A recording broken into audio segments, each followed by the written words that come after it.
Hello and welcome to Achievers Hack, dear children. Today we are going to talk about bipolar disorder. Bipolar disorder क्या होता है, इसके बारे में आज हम बात करेंगे. इसके कुछ टाइप्स के बारे में भी बात करेंगे, कुछ सिम्टम्स के बारे में बात करेंगे कि कैसे आइडेंटिफाई हम कर सकते हैं that a person is suffering from the bipolar disorder और नॉट. ये एक ऐसा टॉपिक है जब लोग साइकोलॉजी पढ़ते हैं, so this becomes the centre of the interest कि बच्चे जानना चाहते हैं कि what bipolar disorder is actually. तो चलिए let's start the topic and we'll try to understand in the easiest, simplest way. I'll explain you, then you will get it. Bipolar, as the name suggests, like two poles. Bi stands for two and polar means two poles are there. You know that a magnet also has two poles, a north pole and a south pole, right? And both the poles have different features. They go in opposite direction. Similar is the case with the bipolar disorder. Let me tell you how. Bipolar disorder के अंदर हम दो poles देखते हैं और वो दो poles क्या होते हैं. Let me right. One is mania and another one is depression.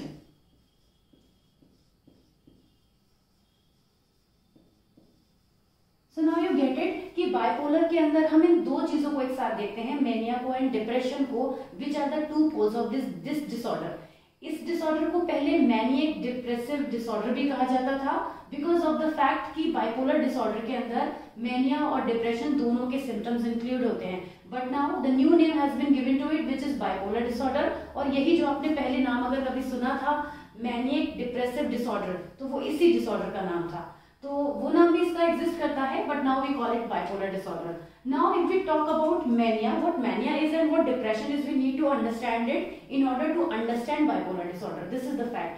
तो अगर हम ये समझने की कोशिश करें कि what mania is, so mania is a kind of disorder, is itself a disorder. Depression is also a disorder. ये दोनों मिलकर एक new disorder को birth देते हैं. और mania is a disorder जिसमें पर्सन के जो भी फिजिकल एक्टिविटीज होती हैं, जो कुछ भी उसके एक्सप्रेशंस होते हैं, मूड स्विंग्स होते हैं, वो बहुत हाई होते हैं. इसमें मैनिया के केस में जो पर्सन होता है दैट बिकम्स हाइपर एक्टिव. अगर एक टर्म में मैं आपको समझाने की कोशिश करूं कि कैसा हमें रिस्पॉन्स मिलता है, क्या पर्सन का बिहेवियर निकल कर आता है, the person becomes hyper active और हम ओवर एक्टिव भी कह सकते हैं.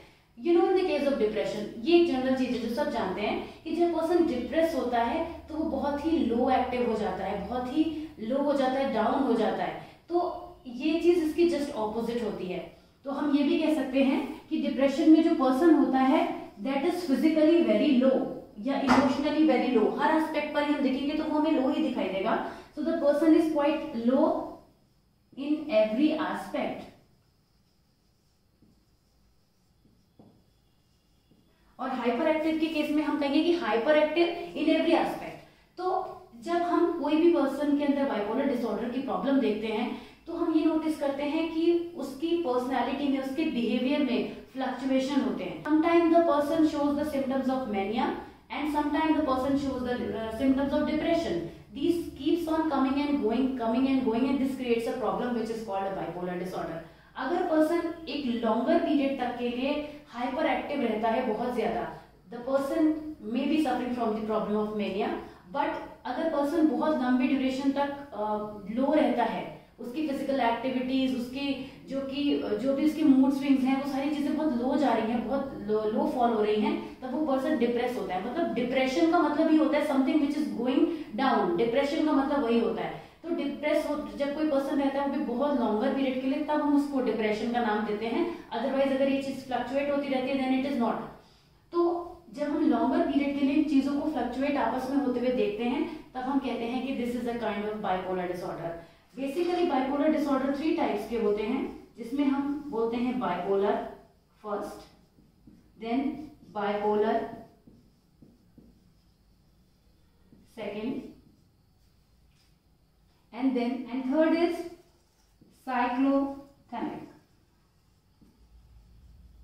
ये 3 बेसिकली इसकी कैटेगरीज हैं, जिसमें कि जो बाइपोलर फर्स्ट होता है ये सबसे सीरियस लेवल का होता है. इसमें हमें किसी भी पर्सन के अंदर फुल मैनियक एपिसोड्स देखने को मिलते हैं. मतलब मैनिया जो होता है वो हायर लेवल पे रहता है, ज्यादा रहता है, और उसके बाद फ्लक्चुएट होता है, डिप्रेशन की तरफ जाता है.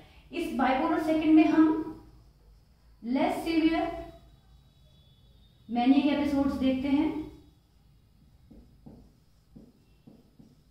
और ये जो बाइपोलर सेकंड होता है वो बाइपोलर फर्स्ट के कंपैरिजन में एक लोअर लेवल का बाइपोलर डिसऑर्डर होता है। और लास्ट में आता है साइक्लोथेमिक डिसऑर्डर, जिसमें हमें सबसे कम मूड स्विंग्स देखने को मिलते हैं। तो ये कह सकते हैं कि up down of mood swings.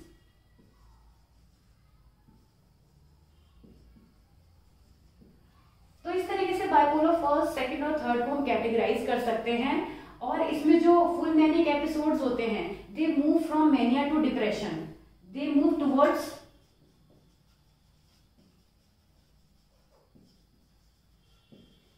Depression.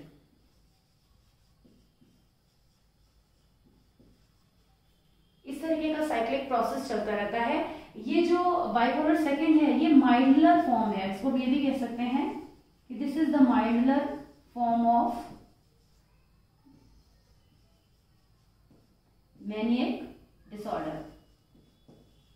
क्योंकि यहाँ पे शुरुआत में ही जो मैनिया है वो लोअर लेवल का हो जाता है। और cyclothymic it's the last, is the least effective form of the bipolar disorder, हम कह सकते हैं। We can also write it there, but otherwise let it be. So this is all about bipolar disorder, जिसमें हमने ये understand किया कि bipolar जो है वो इन दो कंपोनेंट से मिलकर बना है, मैनिया एंड डिप्रेशन। किसी भी पर्सन के अंदर मैनिया और डिप्रेशन दोनों के सिम्टम्स जब फ्रीक्वेंटली देखे जाते हैं तब हम उस पर्सन को बाइपोलर डिसऑर्डर से सफर्ड कह सकते हैं। So this was all about this thing. I hope you have understood the concept. If you like the video, then please like the content and please subscribe to the channel if you have not done it. Thank you and keep watching, keep supporting. Thank you so much.